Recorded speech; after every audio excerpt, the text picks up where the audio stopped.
Alright, welcome back to the Ocean of Chaos. Today I have the Hitachi nr1890dc battery-powered brushless framing nailer. I've actually had this thing for a few weeks now, and so far this bad boy is a rock-solid performer. It takes the clipped head or the full round offset head paper collated framing nails up to 3.5-inch capacity down to, if I'm not mistaken, 2 inches, if not slightly larger. It's been a fantastic tool. No affiliation with Hitachi whatsoever, so I can bitch and moan about it all I want. If I were to say anything, I've done a couple of frames with this. I've been framing out a roof on my house, well, a roof extension actually. And if I could say a couple of things, it is a solid performer. It is a very well performing tool.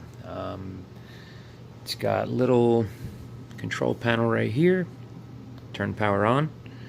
I don't like that it doesn't have a battery meter. It's only got this little button here, and if you're wearing gloves or whatever and you try to push that button, I mean, you can see, if unless I switch hands and come on, focus.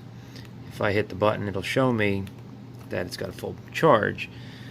As the battery diminishes, it goes from 2 red dots to 1 red dot, and then when it gets to the point of habeas corpus, it will start to flash.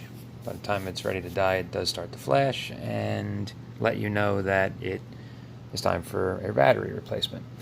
It's got a single shot or multi-shot, depending on how that blue light is. If it's flashing, it's multi-shot. If it's solid, it's single shot.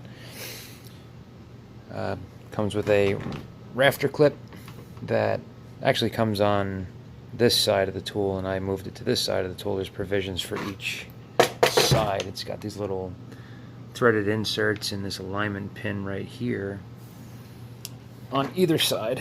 Being that I'm right-handed, that this one seemed to be a little better, but the hook itself is just monstrous. It does tend to snag on things. It's meant to sit on a 4x4, but at the at the price point, I'm afraid to hang this thing anywhere.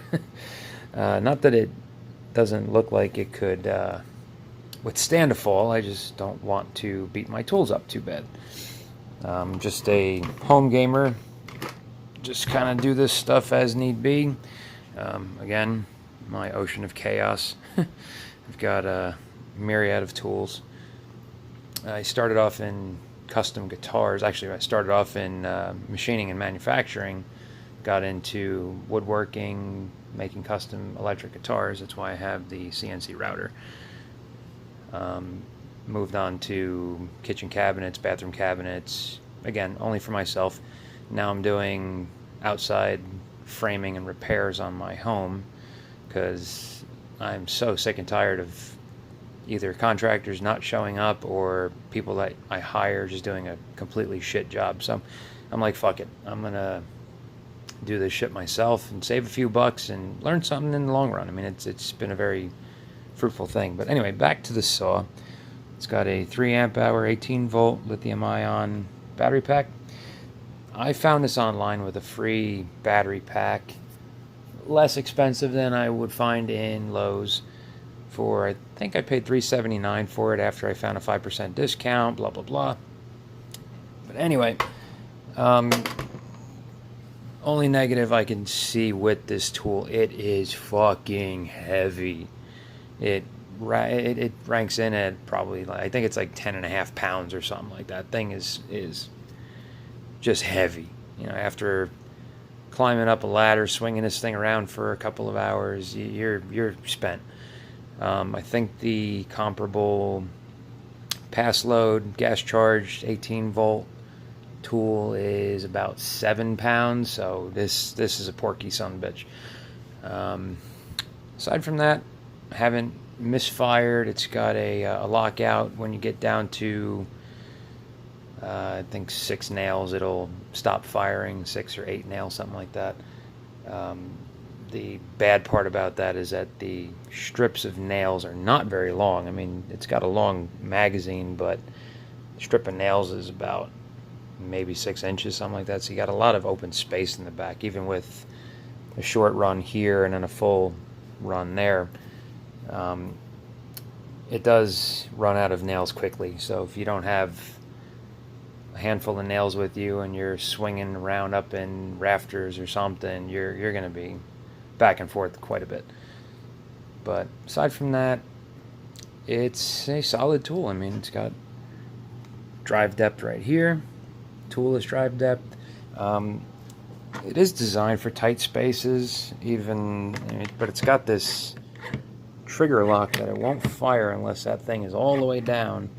And in those tight spaces, if you don't have enough room for this big old wompy son of a bitch to get in there, it's not going to fire. I don't know if there's a way around that or not, but I haven't found one as of yet, and I do have to kind of weasel my way into some crevices still. But anyway, Hitachi, I give it a thumbs up. It's a great tool. I've never been a huge Hitachi fan myself. I have a router for that, actually, that shit the bed on me, and ever since then they've just put a nasty taste in my mouth because I only used it like 3 times. It blew a speed controller. It took 6 months to get a speed controller, and so I bought another one that one's been a little finicky. I got the one back from repair, used it once, and it exploded while I was trying to use it, so fuck them. But this one, thumbs up. Thanks for watching.